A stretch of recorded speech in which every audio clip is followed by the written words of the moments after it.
A ver, entonces, ¿qué hemos hecho? Mm, Empezamos con un pórtico, ¿verdad? De hecho, cuatro pórticos. Con una, dos, tres, cuatro, cinco, seis luces, siete pisos, uno, dos, tres, cuatro, cinco, seis y siete. De nuevo, cuatro pórticos de estos. Mm, Calculamos la masa que soporta o que tiene cada piso. La de arriba la hicimos un poco más ligera. Luego calculamos la rigidez de cada piso. De hecho, cuando hacemos eso, lo que estamos haciendo en realidad es, estamos simulando, si se quiere, cada piso por medio de un resorte único que representa o que tiene la rigidez, la misma rigidez lateral que tendría el piso. Ese resorte le asignamos una rigidez K. Al primer piso le asignamos una rigidez un poco más alta, pero a todos los otros resortes les pusimos la misma rigidez. A todas las masas las hicimos iguales, menos la de arriba, ¿verdad? Entonces pasamos de esto, que es de por sí ya idealizado, a algo todavía mucho más idealizado. Y a ese modelo todavía más idealizado le hicimos básicamente un análisis modal. Eso nos da una deformada. La normalizamos para que nos dé un valor de 1 arriba.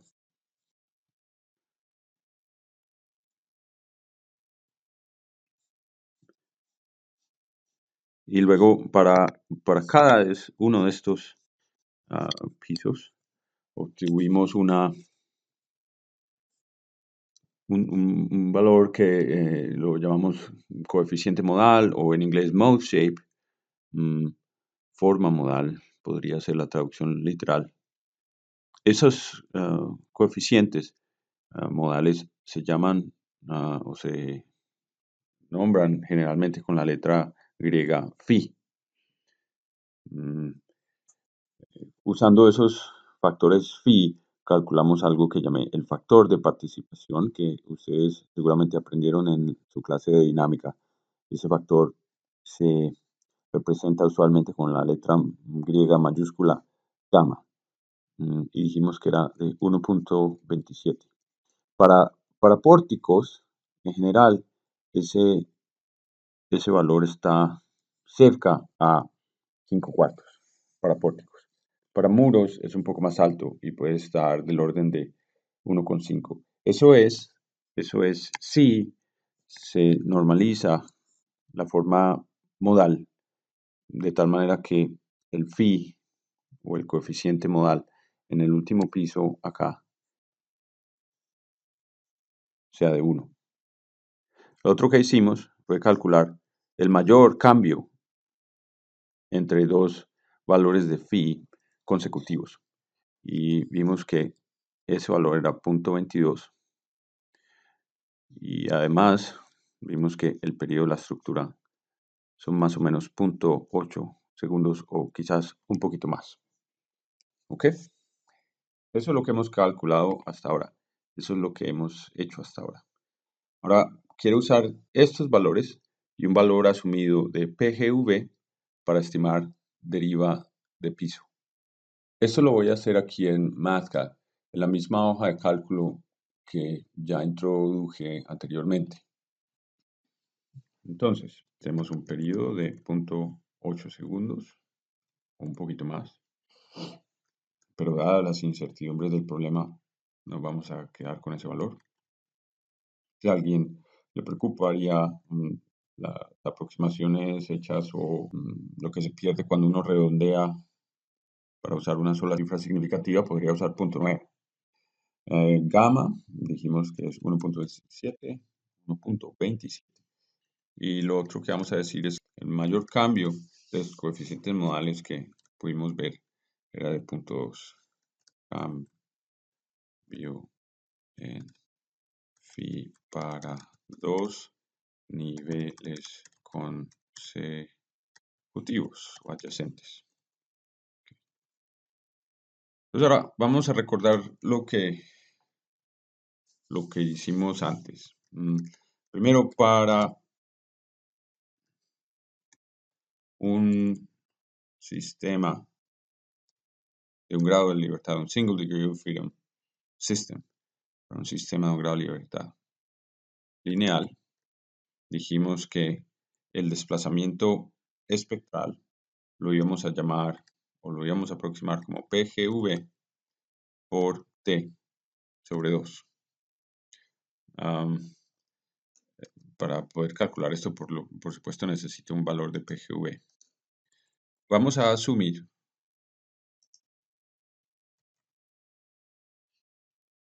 que PGV, la velocidad máxima del terreno, va a ser 50 centímetros por segundo.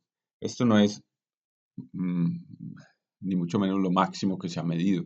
Yo he visto mediciones de hasta 100 centímetros por segundo. Esto es un valor razonable de diseño. Esto, de hecho, es lo que se acaba de medir en Taiwán.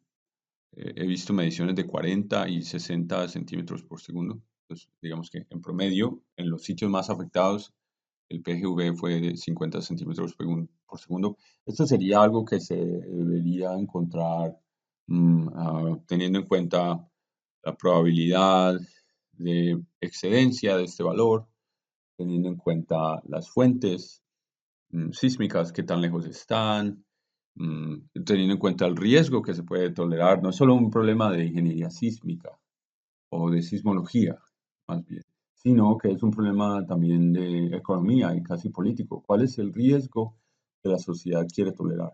¿Cuál es la probabilidad de que estemos equivocados? Y si vamos a estar equivocados, ¿cuáles son las consecuencias de eso? ¿Las podemos tolerar? ¿La sociedad está dispuesta a aceptar esas consecuencias? Ok, entonces, para hacer mi historia corta, simplemente digamos que yo voy a asumir que tengo PGV. Y a quien le interese ver más valores medidos de PGV, lo invito a que vaya a la base de datos de Cosmos a ver otros valores medidos de PGV. Que por supuesto tienen que ver con muchas cosas, con cuál es el suelo que uno tiene, cuál es la magnitud del terremoto que se espera, la distancia a la cual puede ocurrir, etc.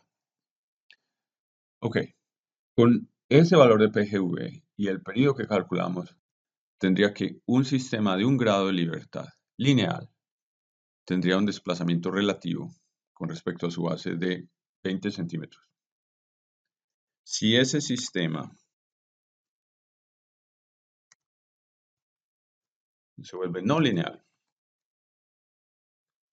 entonces yo tomo ese mismo desplazamiento y lo amplifico un poco. Y lo que acordamos era que lo íbamos a amplificar por un factor de raíz de 2.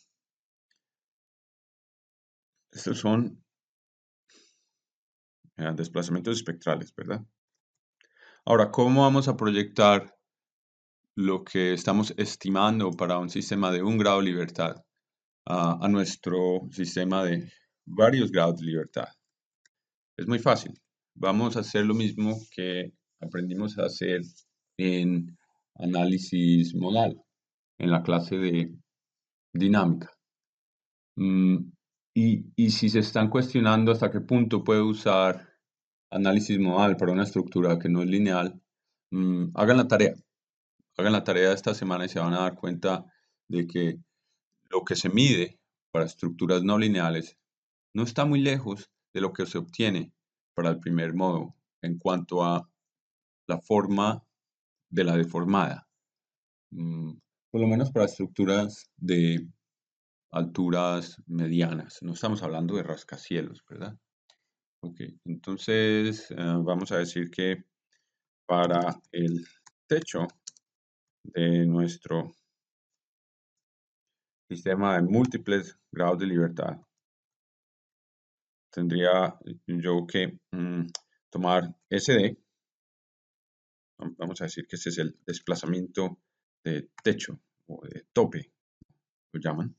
Entonces sería SD, y eso simplemente lo multiplico por el factor de participación modal y por el phi o el coeficiente modal en el techo, pero ese lo normalicé y lo hice 1, entonces no hay necesidad de hacer eso. Eso me da 0.4 metros. En el techo de la estructura puedo esperar casi medio metro de desplazamiento. Eso nos debería dar una muy buena idea de qué tipo de separación deberíamos tener nosotros entre un edificio y otro. Y yo no conozco la República Dominicana, pero por lo menos en Medellín, donde yo crecí, en Colombia, pocas veces ve uno este tipo de separación entre un edificio y otro. Ok, ahora lo que me interesa es hallar la deriva de entrepiso máxima. Eh, lo que vamos a hacer para hacer nuestra historia corta sería simplemente vamos a tomar ese valor y lo vamos a multiplicar por la diferencia entre dos valores del coeficiente modal phi, que dijimos que iba a ser 0.22. Y eso me da, si mal no recuerdo, 8 centímetros. 8 centímetros, que son 3 pulgadas. Eso diría que una losa se va a mover con respecto a la otra, 3 pulgadas. Eso no es para nada trivial. Las particiones que se usan en Centro y Suramérica, que por lo general son de ladrillo de arcilla cocido, probablemente queden destruidas con semejante desplazamiento relativo entre una losa y la otra. Los contenidos del edificio van a quedar en muy mal estado. Y eso ya solamente nos debería advertir que quizás estos pórticos no tengan la rigidez suficiente. Porque fíjense que en lo que estamos haciendo no hemos para nada considerado la resistencia a la estructura. Como discutimos antes, la resistencia a la estructura no tiene un efecto muy grande, por lo menos no siempre, en los desplazamientos laterales. Todo está dictado aquí por el período. Y el período es función de la masa, sobre la cual tengo, la verdad, poco control. Mm, pero el período también es función de la rigidez, ¿verdad? Es esa rigidez la que yo puedo alterar o afectar o controlar en el proceso de diseño. ¿Cómo? Muy fácil, haciendo las vigas y las columnas más grandes o colocando paredes. Y en la presentación de PowerPoint que he puesto en la aula virtual, les puse una tarea, es una tarea no obligatoria, pero es una tarea que quiero que hagan para que se den cuenta cómo cambian todos estos números cuando yo pongo paredes. Pero para acabar el ejercicio, esta deriva de piso es más fácil de juzgar si yo la pongo en términos de una razón que voy a llamar de R, porque es lo que acostumbro a hacer en inglés.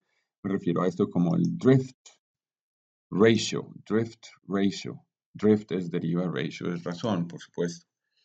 Y lo que vamos a hacer es simplemente tomar ese desplazamiento relativo entre dos losas consecutivas y lo vamos a dividir por la altura de entrepiso. Eso lo vamos a expresar como un porcentaje, que nos va a dar 2.3%. Y la pregunta ahora es si esto es muy alto o no. Los códigos no lo dejan hoy en día, por lo menos en Estados Unidos, en la República Dominicana, el código es un poco más exigente. Yo creo que por la misma razón que lo es en Colombia, nuestras particiones en nuestros países son mucho más frágiles que las que se usan en otros lugares. En Estados Unidos a uno le permiten llegar en ciertas circunstancias hasta el 2% de deriva. O sea, esto se saldría un poquito de ese rango, pero no demasiado. Sería fácil llevar el edificio a 2%, incrementando un poco los tamaños de los elementos estructurales. Pero si uno tiene un límite del 1% o algo así, como se usa en algunos países de Sudamérica hoy en día, va a ser muy difícil cumplir ese límite con pórticos. Muy, muy difícil. Por eso uno hoy en día ve mucho más edificios con paredes que lo que se veía, digamos, antes, unos 20 años atrás o algo así, cuando yo me fui de Sudamérica. En ese entonces, los límites que se usaban en Sudamérica eran los mismos que se usan en Estados Unidos, 2%. Y los terremotos nos mostraron que eso causa demasiado daño. Tener unos límites tan altos causan demasiado daño. De todas maneras, este valor lo vamos a tratar de recordar aquí. Este valor lo vamos a juzgar con base en lo que calculemos como capacidad de deriva para nuestros elementos, que es uno de los temas que sigue más adelante. Sin embargo, recordemos que es muy difícil que las particiones alcancen a acomodar este tipo de deformaciones de entrepiso. Y eso ya nos debería indicar que por lo menos este sistema de pórticos que tenemos aquí es tal vez demasiado flexible. ¿Ok? Entonces, con eso dejamos por ahora el tema de cálculo de derivas para sistemas de varios grados de libertad. Para resumir y esperando aclarar un poco cosas que tal vez no hayan quedado claras. Asumo un PGV. mm, Esto debería ser algo que me dé a mí un sismólogo. En este caso estoy simplemente asumiendo un valor que sé que es razonable como un valor de diseño, pero dependerá de muchas cosas que se salen de mi control, como el tipo de suelo, la distancia a la falla geológica, etc.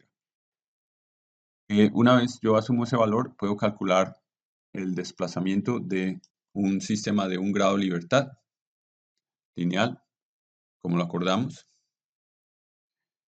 Luego proyecto eso al rango no lineal, incrementándolo por un factor de raíz de 2. Eso luego lo proyecto al techo de la estructura usando el factor de participación que obtuve de mi análisis modal hecho con el método de Rayleigh de más o menos 5/4. Y eso luego lo convierto en deriva de entrepiso multiplicando por la diferencia más grande que obtuve entre dos coeficientes modales consecutivos, la cual dije que era 0.22. Al dividir lo que me da esa operación por h, obtengo lo que llama uno deriva o razón de deriva de piso. Y me da 2%. De nuevo, es un valor que tendremos que juzgar de qué tipo de acabados tengamos, de qué tipo de particiones tengamos y de la capacidad de deriva de los elementos estructurales.